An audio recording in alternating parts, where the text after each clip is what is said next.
Jepara. Kota Jepara merupakan kota kecil yang dikenal dengan kerajinan ukirnya yang menjadi ciri khas kota tersebut. Namun, bukan hanya ukir saja yang menjadi ciri khas dari kota Jepara. Tenun troso juga merupakan salah satu ciri khas dari kota Jepara. Tenun troso merupakan kain yang berasal dari Desa Troso, Kecamatan Pecangaan, Kabupaten Jepara, yang telah ada pada tahun 1935. Tenun troso ini adalah kerajinan yang bermula dari tradisi turun-temurun keluarga. Berasal dari Desa Troso dikarenakan mulai menyebar pertama kali di daerah Troso, yang mana daerah ini sekaligus menjadi sentra kerajinan tenun troso. Nama kain tenun troso ini sendiri terinspirasi dari nama desanya, yaitu Desa Troso. Maka dipilihlah nama tersebut sebagai bentuk indikasi warga atas kerajinan tenun troso.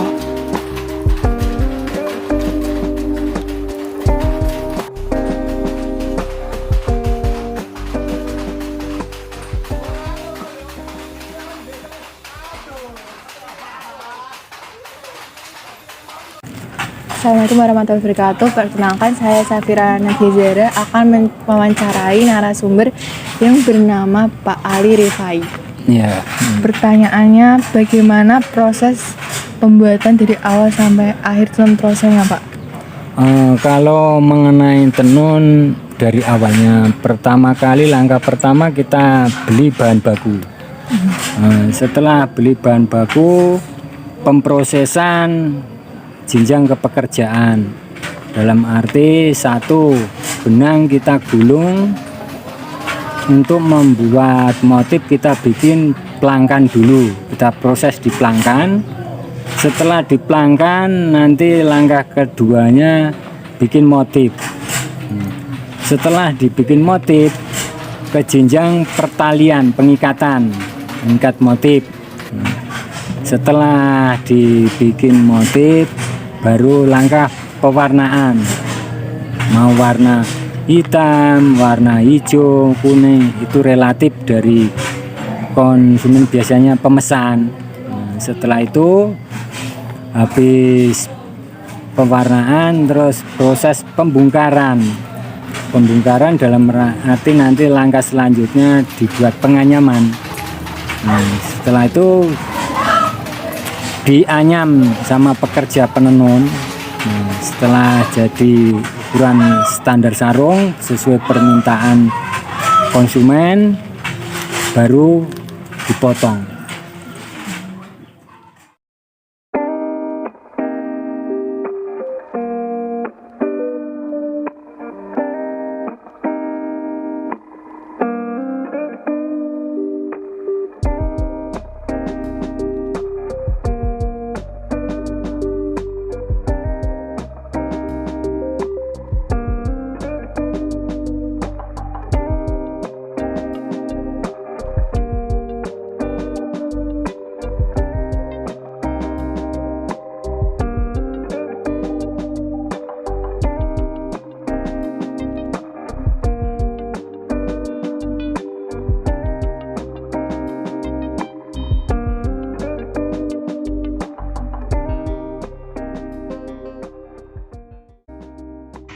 Di sini tuh motifnya tentang apa sih? Motifnya itu kan banyak motif, kita tinggal permintaan juga.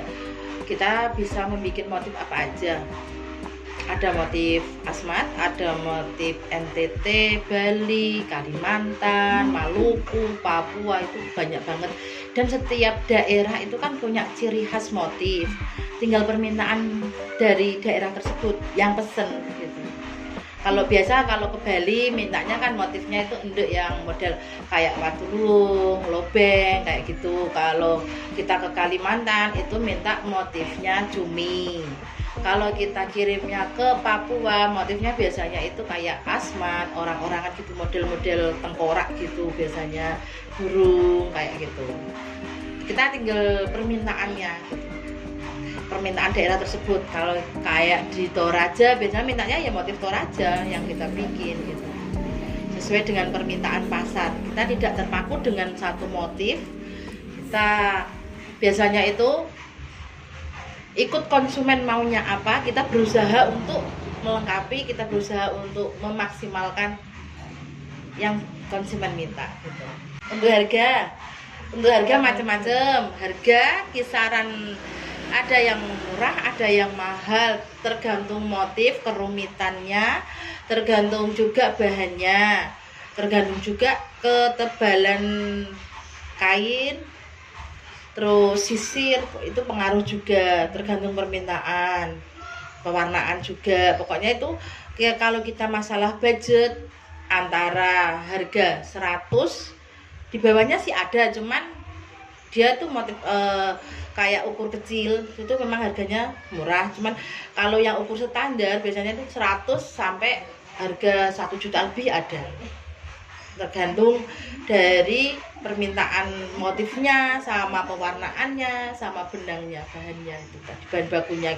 Kalau bahan baku yang minta benang bagus kayak sutra, mastuli, itu harganya mahal, di atas 1 juta biasanya. Kalau untuk benang-benang katun biasa bisa 100-an lah, 100 lebih dikit, 200 gitu. Ya beda-beda. Motif kan ini namanya songket bulu, baron bulu atau songket bulu. Ini harganya mahal. Di pasaran kisaran sampai 600 ke atas lah. Tinggal kita pandai-pandainya kita jual. Nah, ini bahannya ada katunnya, ada polesternya. Terus ini juga nanti ada, kadang ada yang dikasih ikat juga. Ini nanti dipotongin bulunya. Jadi agak rumit pembuatannya, harganya lumayan mahal gitu. Di pasaran bisa nyampe di atas 500 lah, 1 juta pun nyampe biasanya. Kalau yang biasa-biasa kayak ikat kepala sih bisa ya, bisa 25, bisa. Tinggal kita mau jual berapa, kalau konsumen mau oke gitu biasanya. Tapi patokan harganya kisaran 20.000, 25. Dengan ukur 5 cm, lebar 5 cm, panjang 180-an. Untuk ikat kepala. Kalau yang ini lebar 120, panjang 2,5 meter. Kalau yang ini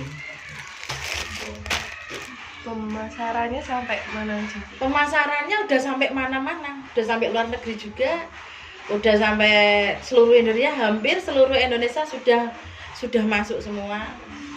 Yang ini kalau yang aku pribadi, saya sudah sampai di Malaysia sama di Singapura. Kalau untuk yang teman-teman lainnya, maksudnya sesama pengrajin sini, sudah ada yang masuk ke Perancis, sudah ada yang masuk ke Amerika juga, sudah ada yang ekspor ke sana. Soalnya saya sendiri ini juga mungkin dalam bulan ini saya ngisi, tapi saya lewat bayar saya juga ngisi di hotel di Perancis. Saya dapat pesanan blanket itu buat ngisi hotel di Perancis, itu pesan dari Bali. Sudah keluar negeri. Jadi kita tidak di situ aja. Nek dulu sebelum ada dunia online, paling kita ke Bali, ke Lombok, ke Jogja, masih di sekitaran Jawa lah. Belum sampai kita keluar Pulau Jawa itu masih sulit. Tapi sekarang udah mencapai kemana-mana, udah sampai ke luar negeri juga.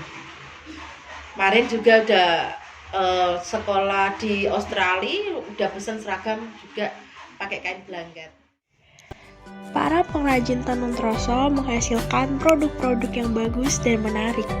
Hal ini dapat memicu pengrajin tenun troso agar tenun troso bisa lebih berkembang ke mancanegara.